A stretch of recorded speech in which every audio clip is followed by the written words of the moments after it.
Good morning, Michelle Saxman here, and ready to share with you some time with Jesus Calling by Sarah Young on August the 30th.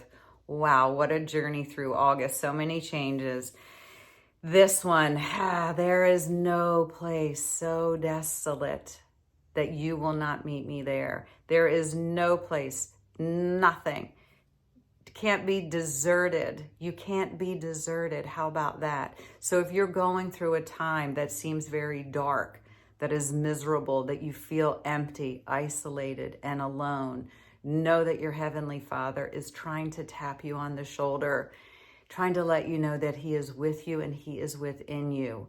And sometimes we just need to sit. I think y'all know, like as a health and wellness coach, I tend to be a little bit of a fixer. Like I want to help people see the positive. I want them to, and what a lesson for me, and I learn it from my Heavenly Father, patience and restraint, is sometimes we have to sit in the sandbox of other people's mess, and we need to honor their grief. We need to honor their misery, because God will meet them in that moment and allow that light to shine within. So through the encounter of my presence.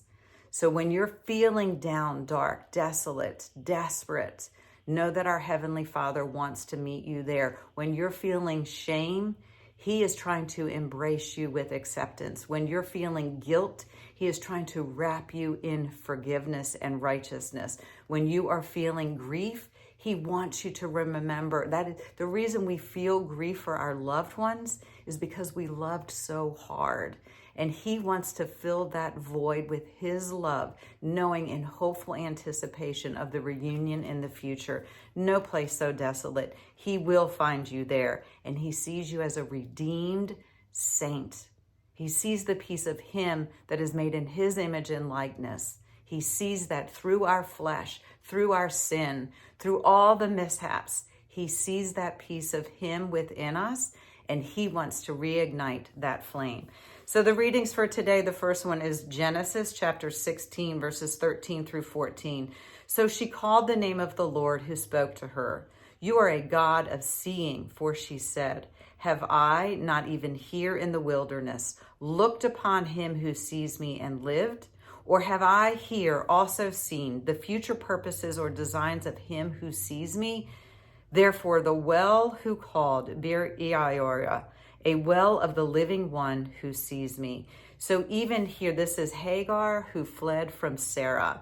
Back in the Old Testament, Sarah, Abraham, Hagar, who's going to bear the child that lives on in the legacy. And here Hagar leaves in shame, in kind of, regret, remorse, and all of this frustration that she feels she needs to hide. She goes into the wilderness, and yet our Heavenly Father meets her there. The next one is Psalm chapter 139, verses 7 through 10. Where can I go from your spirit? Where can I flee from your presence? If I go up to the heavens, you are there.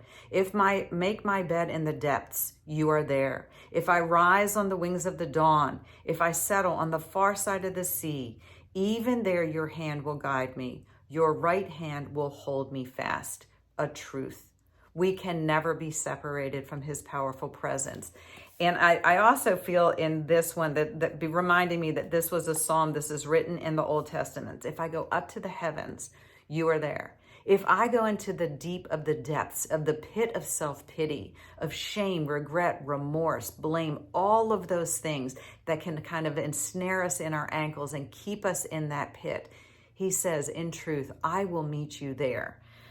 So I think that is super refreshing. It has nothing to do with who we are or what we've done. It's who He is within us. The final reading is Zephaniah chapter 3, verse 17. The Lord your God is with you. He is mighty to save. He will take great delight in you. He will quiet you with His love. He will rejoice over you with singing. How about that? The Lord your God is with you. Again, I think I'm in a season where I'm trying to make sure that the truths of the Bible are my foundation, my faith, my beliefs, and that then my behaviors, my inner dialogue, even the words I use to speak to others are a reflection of His light and His love. Do I truly believe? Is this my faith? Is it something I say from here, or is it something I live from here? So thank you all for inviting me to be a part of your journey. I hope that you are growing and learning and living and applying on this journey of self-awareness, knowing that his light is really, it's just a breath away. All we have to do is kind of go inward from a moment, take a deep breath, reflect on how beautifully and wonderfully we are made, know that he sees us redeemed and forgiven. So y'all have a super blessed day. Stay connected to the vine, and I will talk to you soon. Bye-bye.